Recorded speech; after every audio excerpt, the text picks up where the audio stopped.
तो जैसा कि आपने अभी वीडियो के टाइटल में ही देख लिया होगा कि आज का जो हमारा टॉपिक रहेगा वो रहेगा मैरिज के बारे में। तो देखिए, किसी की भी मैरिज के अंदर डिले क्यों होता है, आपको अपनी मैरिज के अंदर डिले क्यों देखने को मिलता है, तो उसके लिए बहुत सारे रीजंस हो सकते हैं।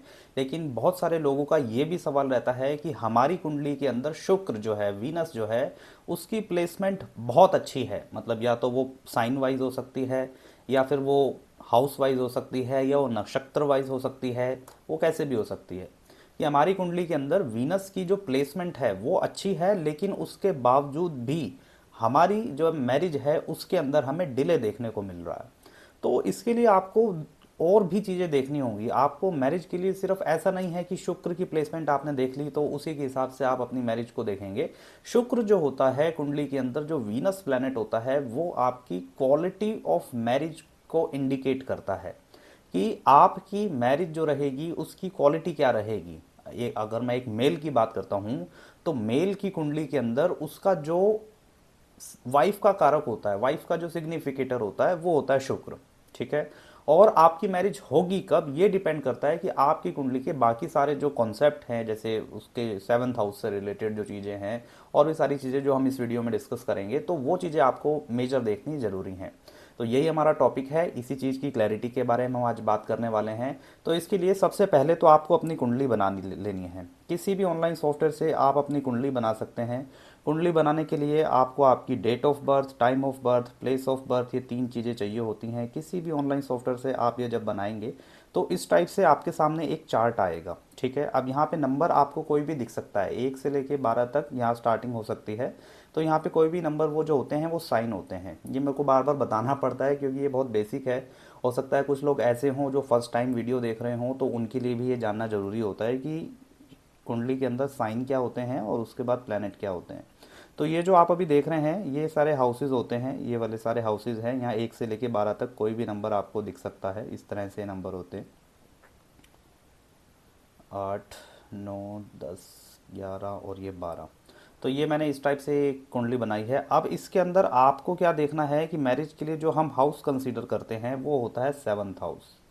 ये वाला जो हाउस आप देख रहे हैं जो मैंने मार्क किया है, ये सेवन्थ हाउस जो होता है ये हमारा मैरिज का हाउस होता है। कि पर्सन की जो शादी होगी वो कब होगी, शादी किससे होगी, शादी में जो पार्टनर मिलेगा, मेल है तो फीमेल, फीमेल है तो मेल, तो उसका नेचर कैसा रहेगा ये भी हम इससे देख लेते हैं। ठीक है। तो इसके अंदर आपको क्या देखना है कि सबसे पहले तो आपको शुक्र की तो आपने प्लेसमेंट देख ली, शुक्र के बारे में भी हम बात कर लेते हैं। कुंडली में मैरिज के जो सिग्निफिकेटर होते हैं वो वीनस होते हैं। किसी की भी कुंडली में चाहे वो मेल है या फीमेल है, मैरिज के सिग्निफिकेटर वो सेम ही रहेंगे। अब इसके अंदर शुक्र का जो अपना साइन होता है वो होता है 2 नंबर और 7 नंबर। 2 नंबर मतलब टॉरस और 7 नंबर मतलब लिब्रा। तो ये जो दो साइन हैं ये शुक्र के अपने साइन, ऑन साइन माने जाते हैं। ये ऑन साइन होता है और ये मूल त्रिकोण साइन होता है जो लिब्रा वाला साइन होता है। अब इसके अंदर आपको देखना है, अब इसमें एक चीज़ मैं और आपको बता देता हूँ। जो शुक्र है वो दो तरह से और बैठता है कुंडली के अंदर। यहाँ पे मैं लिख देता हूँ, या तो वो होगा डेबिलिएटेड। शुक्र डेबिलिएटेड होता है वर्गों के अंदर। वर्गो राशि 6 नंबर राशि जो होती है, इसके अंदर शुक्र डेबिलिएटेड हो जाता है। और एक तरह से और होता है एग्जॉल्टेड। और शुक्र एग्जॉल्टेड होगा आपका 12 नंबर मतलब पाइसिस के साइन के अंदर। ये साइन के जो रूलरशिप जो इनकी होती है वो जुपिटर की होती है, गुरु की होती है। ठीक है। तो ये चीज़, ये बेसिक है, ये आपको पता होना चाहिए।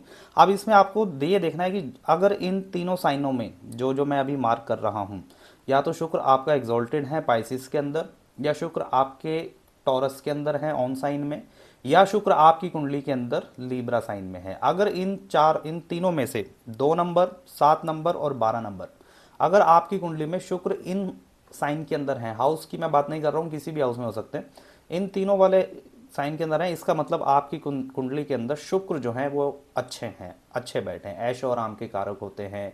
लाइफ के अंदर लग्जरी कितना आएगा, लाइफ के अंदर रिसोर्सेज कितने रहेंगे, लाइफ के अंदर रिलेशनशिप कितने रहेंगे, हमारे ओवरऑल रिलेशनशिप, चाहे वो हस्बैंड वाइफ का हो, भाई बहन का हो, या भाई भाई का हो, या हमारे फ्रेंड सर्कल का हो, हमारी लाइफ में जितने भी रिलेशंस होते हैं वो सब शुक्र मैनेज करते हैं। हमारी लाइफ के अंदर पैसा कितना होगा, धन कितना होगा, धन आएगा कहाँ से, टिकेगा कैसे, ये सारी चीज़ें भी शुक्र से ही देखी जाती हैं।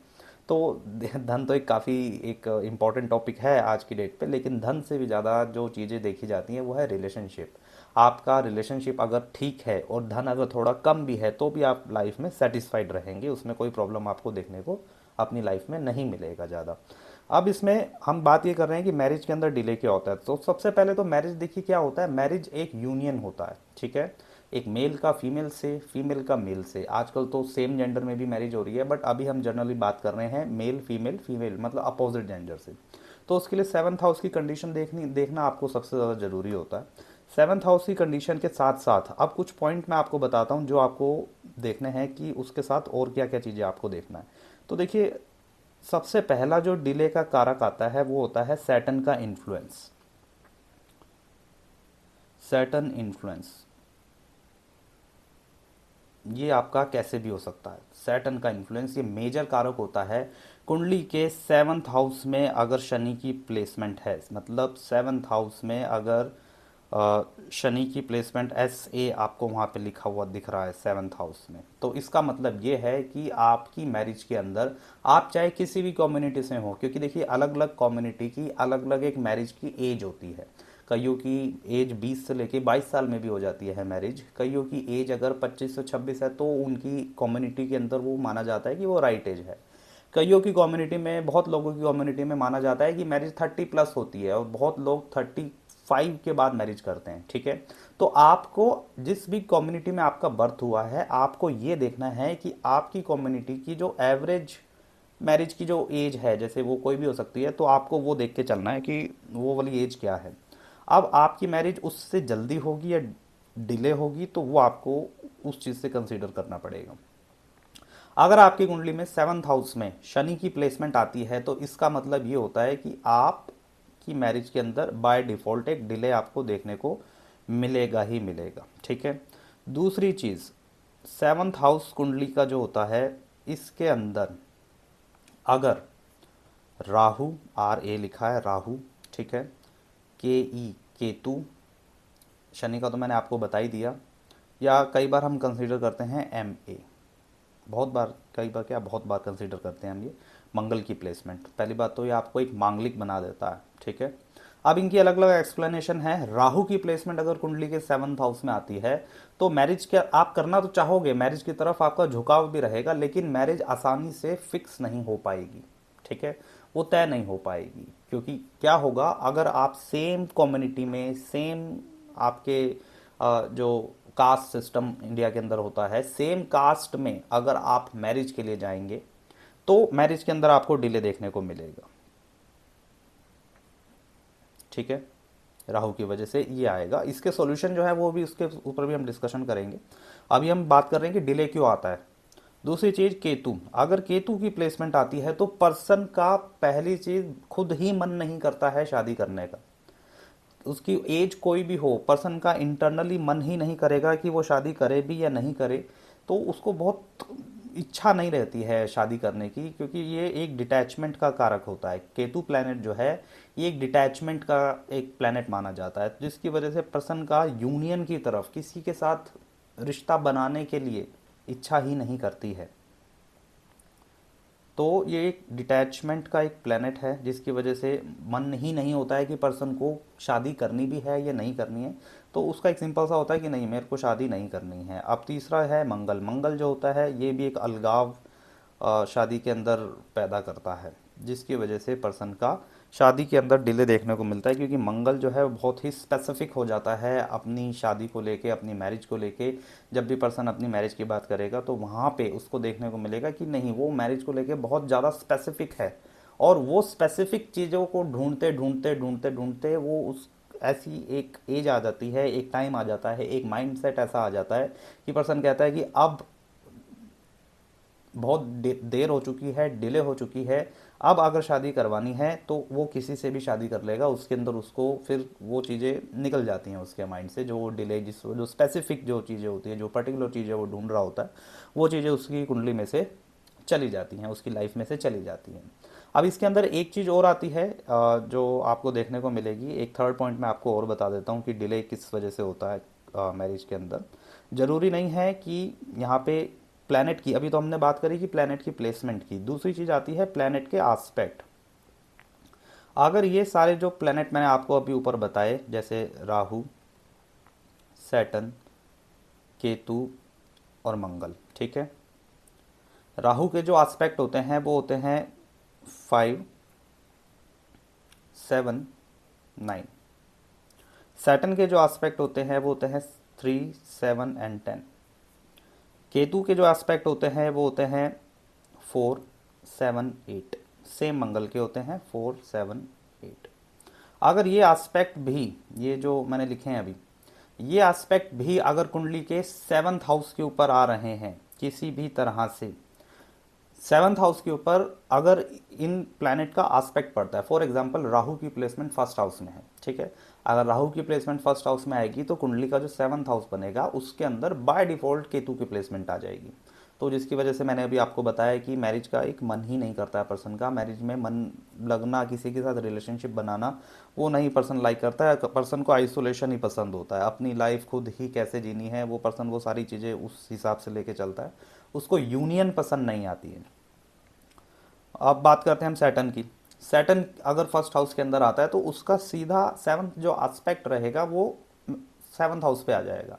तो ये वाली कंडीशन यहाँ भी फुलफिल हो जाएगी आपकी। सेम केतु के साथ ऐसे रहेगा, मान लीजिए किसी का केतु जो है वो आपका 3rd हाउस के अंदर है, 3rd, 4th, 5th, 6th, 3rd भी नहीं 4th हम लेके चलते हैं। 4th हाउस के अंदर अगर किसी की केतु की प्लेसमेंट है तो 4th, 5th, 6th, 7th, तो जो 4th एस्पेक्ट जो पड़ेगा केतु का वो पड़ेगा 7th हाउस के ऊपर। तो उस केस में भी मैरिज के अंदर पर्सन को डिले देखने को मिलेगा। तो इस तरह से आपको ये एस्पेक्ट भी देखने हैं।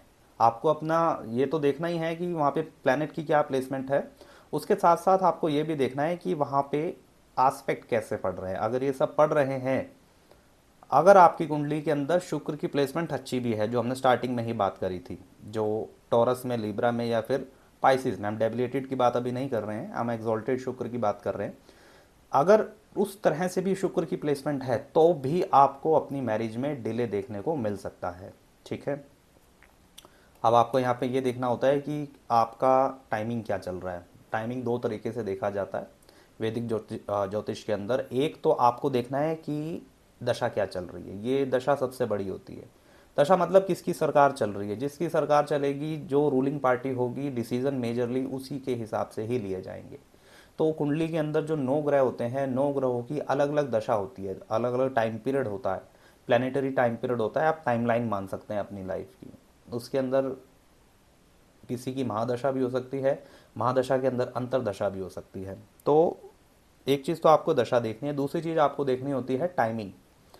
उसके लिए आपको ट्रांजिट देखने पड़ेंगे कि कौन से, हिंदी में गोचर भी बोलते हैं, कि कौन से प्लैनेट का ट्रांजिट आपके वीनस के ऊपर से हो रहा है और आपके 7th हाउस के ऊपर से हो रहा है। लव मैरिज की बात मैं अभी नहीं कर रहा, क्योंकि ये टॉपिक अभी अपना लव मैरिज का मैंने नहीं बनाया। अभी हमने बात करी है कि आपकी कुंडली में अगर स्ट्रॉन्ग वीनस है तो भी मैरिज में क्यों डिले होता है। तो ये थी कुछ मेरी एनालिसिस। अगर आपकी कुंडली में भी स्ट्रॉन्ग वीनस है और आपकी कुंडली के अंदर मैरिज में डिले आ रहा है तो आप अपनी कुंडली के 7th हाउस को जरूर चेक करिए, वहां पे देखिए कौन से ग्रह की प्लेसमेंट है, और नीचे कमेंट करके आप जरूर बताएं कि आपकी कुंडली में 7th हाउस में कौन से हाउस की, कौन से प्लैनेट की प्लेसमेंट है। ऐसा भी हो सकता है कि वहाँ पे कोई प्लैनेट ना हो, उसके लिए मैंने एक अलग से वीडियो बनाई हुई है, आप वहाँ पे जाके देख सकते हैं।